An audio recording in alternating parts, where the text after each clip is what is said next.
Bismillahirrahmanirrahim. Nahmaduhu wa nusalli ala rasulihil karim. Amma ba'd. InsyaAllah kita akan baca risalah Syiar As-Suluk di syarah kitab Ibtidai Suluk. Kita sampai pada kuliah ketiga, pada muka surat 30. Kuliah ni saya bacakan pada 21 Safar 1431 Hijrah samaan 6 Februari 2010 Masihi. Ini terjemah daripada kitab risalah Syiar Suluk.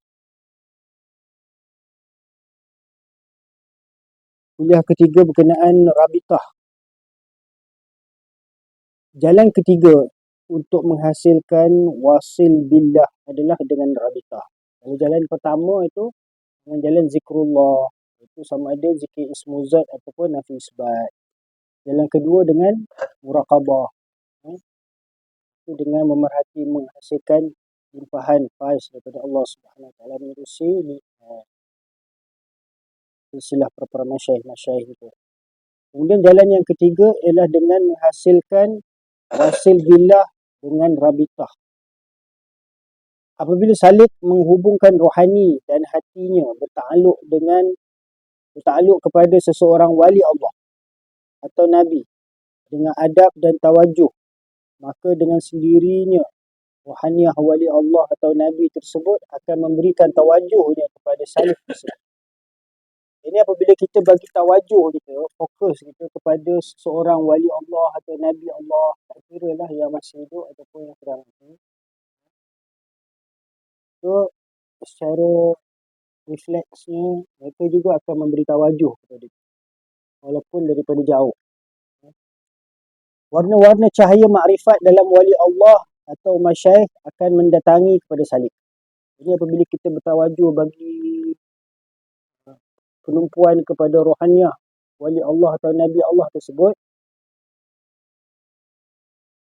apabila kita bagi tawajuh tu untuk satu tempoh jangka masa yang lama, panjang, lalu, maka limpahan-limpahan daripada wali Allah atau Nabi Allah tersebut dia akan terlimpah kepada kita. Secara rohaniah. Jadi warna-warna cahaya makrifat dalam wali Allah atau Nabi Allah atau masyaikh tadi akan mendatangi kepada salik. Dia akan terlimpah kepada dia. Kadang-kadang ruh wali Allah atau masyaikh atau Nabi akan datang secara zahir di hadapannya dan memberikan tunjuk ajar kepada dia. Jadi jika dia punya fokus tu kuat, tawajuh dia tu betul-betul sungguh-sungguh, maka tidak mustahil. Maknanya rohaniah wali Allah atau Nabi Allah tersebut akan hadir secara zahir. Itu yang diistilahkan sebagai yaqazah. Yaqazah maknanya dalam keadaan jaga sedar tu, rohaniah tu boleh muncul secara zahir. Itu tidak mustahil. Itu tidak mustahil. Jadi kalau kita buat sungguh-sungguh lah, macam Syah Bahudin bertemu dengan Khaja Abdul Khalid Fajirwani secara YC tu, maknanya kemunculan Khaja Abdul Khalid tu nampak zahir. Yaqazah. Fana' fi masyaikh dan fana' fi rasul. Kemudian salik tersebut akan fana' di dalam rohaniah wali Allah atau Nabi yang dipanggil sebagai fana' fi masyaikh atau fana' fi rasul. Ini apabila kita bagi tawajuh kepada mana-mana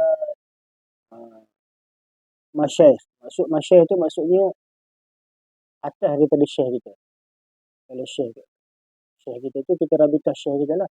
Tapi bila mana kita dapat terhasil ahwal, kita beri tawajuh kepada mana-mana masyaikh dalam silsilah kita yang atas-atas lagi atau para Nabi, maka itu disebut fana' fi masyaikh atau fana' fi rasul. Kalau kita bertawajuh dengan rohaniah Nabi-Nabi atau Rasul-Rasul, maka kita mencapailah fana' fi rasul tu. Kemudian salik tersebut akan fana' di dalam rohaniah wali Allah atau Nabi Allah tersebut yang dipanggil sebagai fana' fi masyaikh atau fana' fi rasul. So, kalau kita bertawajuh pada rohaniah Nabi SAW, so kita akan mencapai ahwal fana' fi rasul. Ini cara yang paling mudah sekali. Itu untuk orang-orang awam yang tak ada syekh, kita terus tawajuh kepada Rasulullah SAW. Itu cara yang paling mudah. Fana' fillah dan baqa' billah.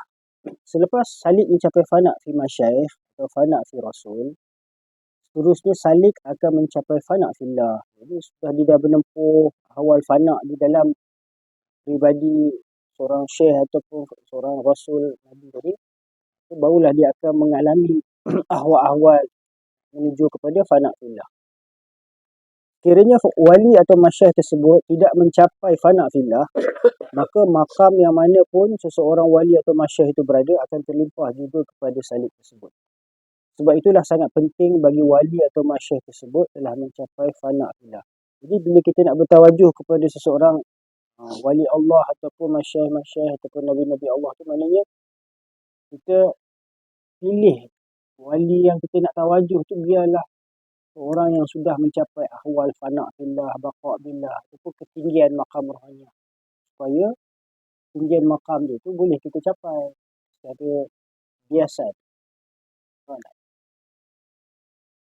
Kalau syekh tu dia masih belum mengalami fana billah lagi, dia syekh juga tapi syekh yang zahir lah melalui tapi dia tidak mengalami fana, awal-awal fana lagi kan.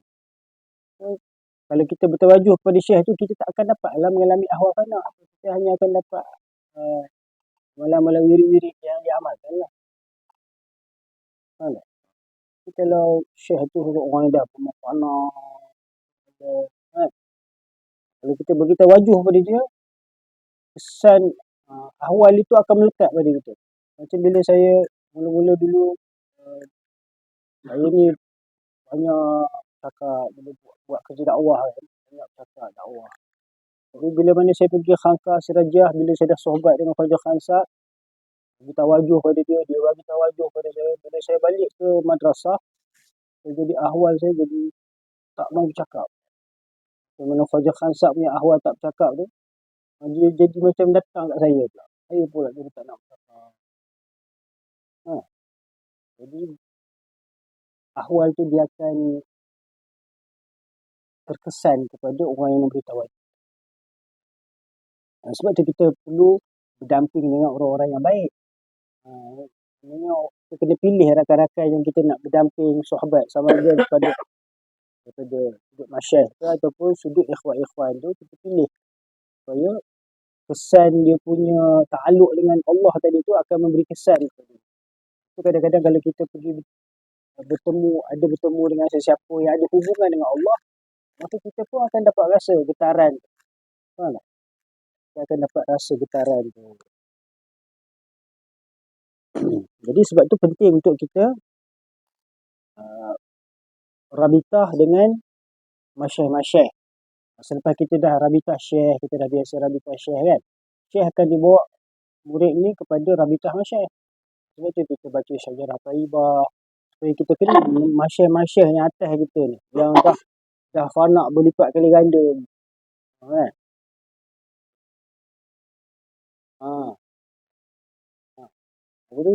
Itu ahwal-ahwal lah. Mana kita perlu memberi tawajuh kepada tu. Dia bukan setakat datang lintas je. Dia melintas tu kita kena tawajuh. Fokus pada rohaniah. Salik perlu fana di dalam wali Allah atau masyayikh yang telah fana filah dan baqa.